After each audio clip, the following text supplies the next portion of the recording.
दोघंही समाज आपण या ठिकाणी बैठक घेतलेली आहे। आज पालदी पोलीस आउटपोस्टमध्ये शांतता कमिटी मीटिंग घेण्यात आलेलं आहे। शांतता कमिटीमध्ये कलेक्टर, मी आणि सर्व डिपार्टमेंटचे अधिकारी, लोकप्रतिनिधी आणि सर्व समाजाचे लोक उपस्थित झालं आणि विशेषतः जे 31 डिसेंबर रोजी रात्री घडलेल्या विषयावर पूर्णतः चर्चा झालेल्या आहे आणि चर्चेमध्ये काही लोकांनी काही गोष्टी उपस्थित केलेल्या आहे। खास करून म्हणजे इथं अतिक्रमण आहेत आणि किंवा जे समाजकंटक जे ही गुन्हा घडून आणलेला आहे अशा गोष्टीवर आम्ही चर्चा केलेलं आहे आणि जे अतिक्रमण काढण्यासाठी पोलीस बंदोबस्त आम्ही देणार आहे असं मी आश्वासन केलं आणि जे गुन्हा घडले होत्या त्या गुन्हा संपूर्ण विषयावर 2 FIR दाखल केलं।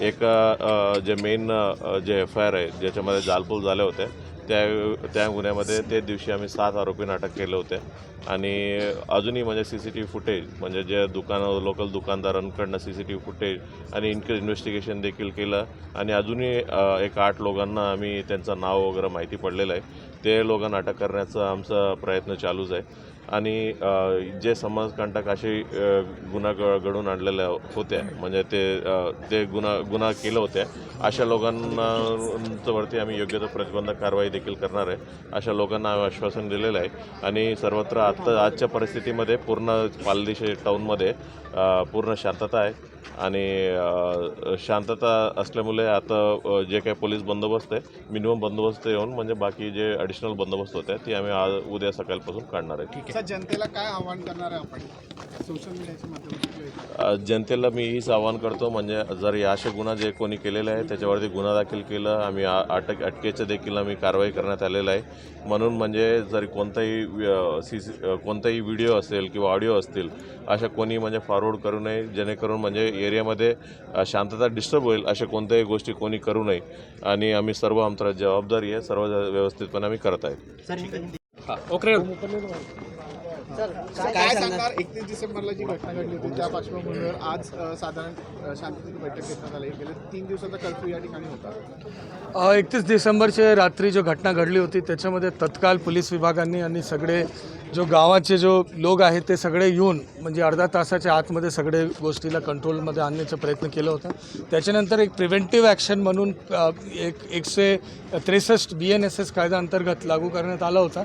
त्याच्यामध्ये फक्त जो मास गॅदरिंग आहे त्याच्यावर आपण प्रतिबंध लावला होता। तर या गोष्टीचा जो आपला प्रोटोकॉल असतो की गावामध्ये शांतता आली की नाही सगळे लोकांची चर्चा करून सगळ्यांना विश्वासात घेऊन आणि शेवटी शांतता समितीची बैठक जो पोलीस स्टेशन लेवलवर आयोजन करण्यात आली त्याच्या प्रमाणे या ठिकाणी बैठक घेण्यात आली। त्या बैठकीमध्ये मी आणि पोलीस अधीक्षक महोदय उपस्थित होते। गावाचे सगळे समाजाचे प्रतिष्ठित नागरिकांशी आपण संपर्क साधला, त्यांच्याशी आपण बोललो। गावामध्ये एक अत्यंत आता शांतीचं वातावरण आहे। सगळे प्रकारची जो कारवाई आहे त्याच्याबद्दल पण गावाचे सगळे लोकांनी समाधान व्यक्त केलेलं आहे आणि मला विश्वास आहे की या गावामध्ये आतापर्यंतचा इतिहास नाही होता आणि भविष्यामध्ये पण यासारखा कुठलीही घटना घडू नये याच्यासाठी आपण पूर्ण लक्ष देणार आहे, पूर्ण सतर्क राहणार आहे आणि पूर्ण गावामध्ये शांततासाठी पूर्ण प्रयत्न करणार आहे। जी संचारबंदी लागू आहे ती किती दिवस राहणार आहे आणि शिथिल केव्हा करणार? संचारबंदीचे ओरिजिनल आदेश जे होते वो आज रात्री 8 वाजेपर्यंत होते। ही एक प्रिव्हेंटिव्ह मेजर्स होते। ज्यावेळी संचारबंदी लागू झाली होती त्यावेळी पण पूर्णतः शांतता गावामध्ये झाली होती।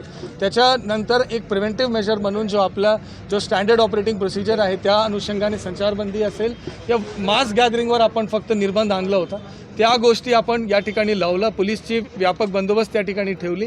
गावामध्ये सगळ्यांना विश्वासात घेण्याचं काम या कालावधीमध्ये केलं। सगळ्या ठिकाणी आपले मीटिंग झाले, सगळे जो विभिन्न घटक होते त्यांच्यासोबत आपली बैठक झाली। पोलीसला इन्व्हेस्टिगेशन करण्यासाठी याच्यामध्ये वेळ मिळाली। पोलीसने विभिन्न प्रकारचे जो गुन्हा दाखल करणं असेल त्याच्यामध्ये चौकशी करणं असेल, एव्हिडन्स गॅदरिंगचा विषय असेल आणि पुढच्या जो काही कारवाई आहे त्यांच्या नियमानुसार आणि त्यांच्या प्रक्रियेनुसार त्यांनी केलं आणि या सगळ्या गोष्टी झाल्यानंतर आता संध्याकाळी शांतता समितीची बैठक झाली। त्या शांतता समितीची बैठकमध्ये जो काही सूचना मिळाले वो आपण ऐकून घेतला।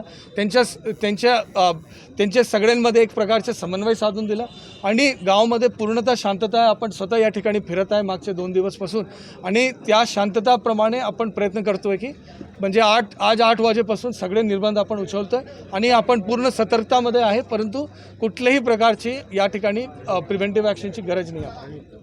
ओके